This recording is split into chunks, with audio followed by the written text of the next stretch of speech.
Hi guys, I am Yashodhan Agnihotri, a final year student at IIIT Pune, and I will be your host for today.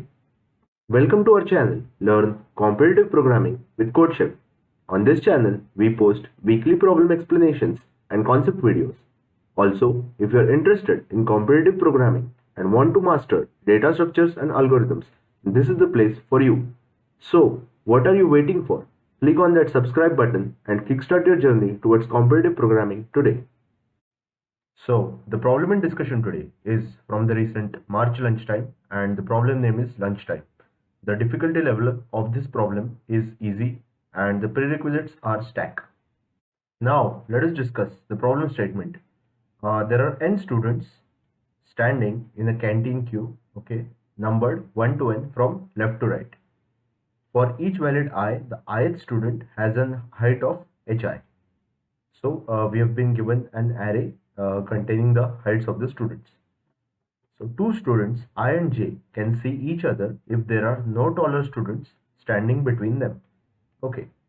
Formally, students I and j can see each other if for each integer k there exists hk less than equal to hi comma hj. So basically, we are talking about a situation where a student has height 4 and the students between him and another student of height 4. So these two students can see each other. So this is basically what the problem is saying. Now, what we have to give as a result. So for each valid I, we have to determine the number of students that have the same height as student I and can be seen by student I.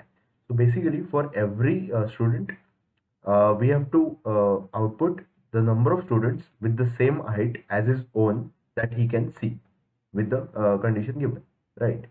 So let us quickly see a sample case and then we can proceed with the solution approach. So for the sample case, we have this array 4, 2, 3, 2, 2, 3, 4. So let us check it out that what will be the answer for each of these elements. So let's start from 4. So this 4, can he see the only other 4 here? Yes, because there are no other taller like greater than 4 numbers between them, right? So this 4, yes, the answer is 1 for this because there is only one other 4, right? For this 2, both his neighbors are taller, so he cannot see anyone who has the same height as him. So the answer for this student is 0. For this student 3, he has height 3 and he can see the other student with height 3 because there are again no students with greater than 3 height between them, and hence they can see each other. So he can see the other student. This too, yes, the answer for him will be 1 because he can see the student adjacent to him with the same height, right? As the answer for this 2 is 1, the answer for this 2 will also be 1 as he can see this student. Cool. Now this 3, so this 3 can see this 3. So this student also can see this student. So again the answer for this student will be 1. Same for this 4. As the first student can see the last student, same way the last student can see the first student. So the answer for this sample case will be this given array. Now, did you notice what we are doing? So basically, we are trying to find that between any two students, are there any students who are taller than both of them? If yes, then they cannot see each other. So this will basically be the idea for the brute force.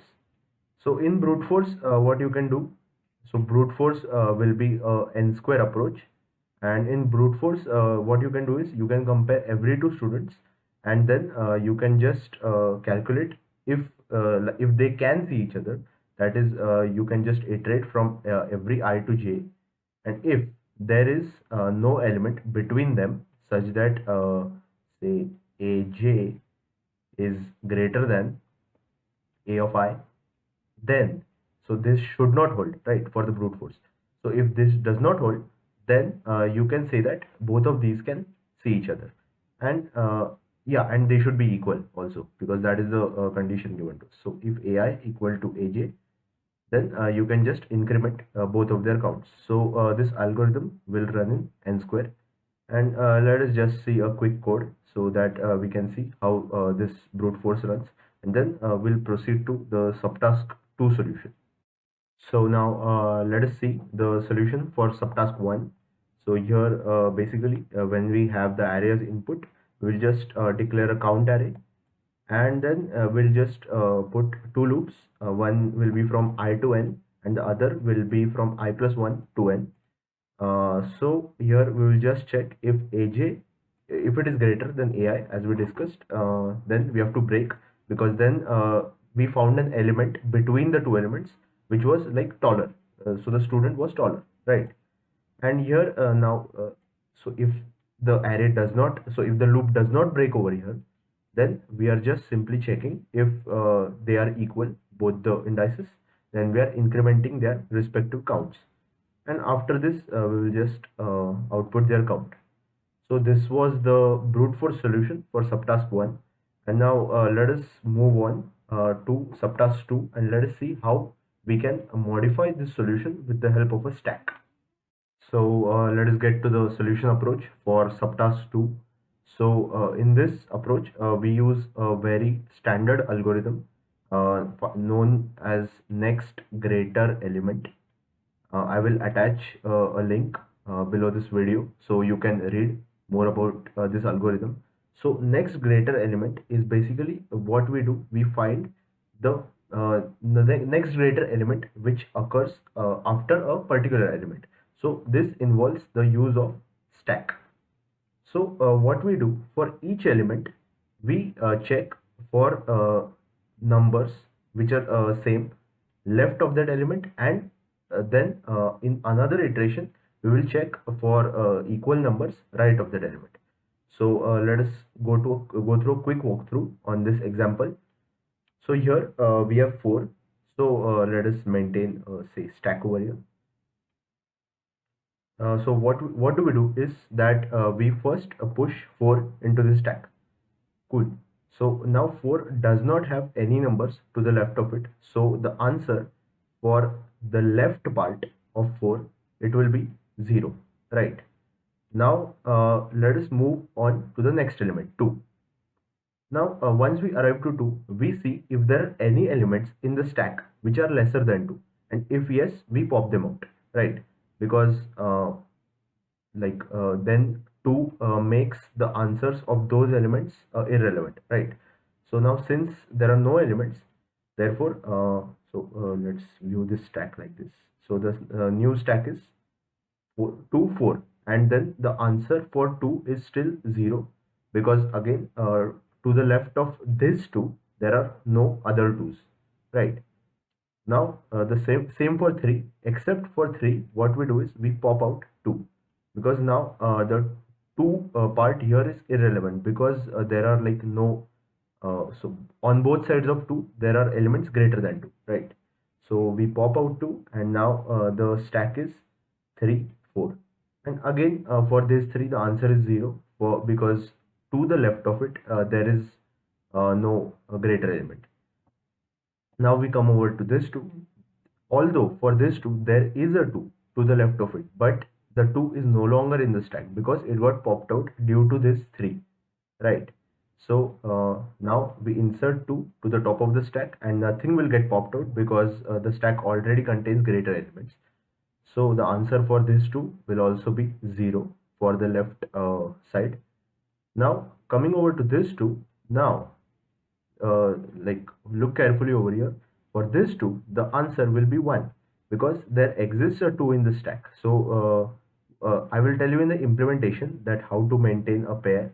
So for a second occurrence over here, so we maintain a 2 1 pair over here. So the answer for this 2 will be 1, since there exists a pair over here. So this is a valid pair. The answer for this for the left array will be 1. Similarly, the answer for this 3, since there exists a 3 over here, the answer for this will be 1. And since we encountered this 3, now the 2 will get popped out. Now, the top element is 3. Now, again, if when we encounter 4, we will pop out 3, and again the top element is 4. Therefore, this this 4, there is a valid pair. The answer for this 4 is 1. Now similarly, if you construct the same for the right sub array. So right is basically we are checking in the right direction. So we will reverse sort it, and so we will reverse iterate it. We'll start from here, and then we can check, and you will find out that the answers for this and this. So the right sub array, so the right array will look something like this, and the answers for these will be 0, as there are no repeating elements to the right of this, right? So for the final answer, what we have to do, we have to just add the left and right indices, like the left and right values of this array. So the final answer will be 1 0 1 1 1 1 1. So this stack algorithm is pretty standard, and you can actually read it on a Geeks for Geeks link. I've attached it in the video. Now I think having seen this solution, now let us move over to the C++ implementation. Let us see the C++ implementation. So now first we take input the array containing the heights of all the students. Next we get the answer for the left subproblem. That is, we check for the same numbers at the left of each element, as I described in the solution approach. So let us see what we are doing in the solve function. So in the solve function, I am declaring a stack containing pairs, right? So initially I'm pushing a very large number into the stack. This is just so that the first number that is entered into the stack is definitely lesser than this number. Now I'm creating an answer vector. So let us see what I'm doing in the answer vector. So answer vector will basically contain our left answer array. Now here, as we saw, for each element, if like till the number of elements in the stack, or like the elements in the stack, till they are smaller than this element, we keep popping them out, and once it's done, we will see if the top element is same as that element itself, and if yes, then we won't do anything, and if no, then we push that element onto the top of the stack. So this 0, this is the first occurrence in the stack. Okay, now what we do is we push back the top element, not the top element, the frequency of the top element, because like if it was the first occurrence, then the answer will be 0, as we saw. But if it's the second occurrence, like we saw for the cases, four cases that was occurring at the end. So here answer.pushback will give us the answer for the left, like the left subproblem, and then we similarly do it for the right subproblem. So for the right subproblem, I've used a little trick that I just reversed the array and then gave the same argument for the right subproblem, and so once we got the right array, then what I did was just add the left and right like the left and right arrays for the respective indices, and then we got the answer array.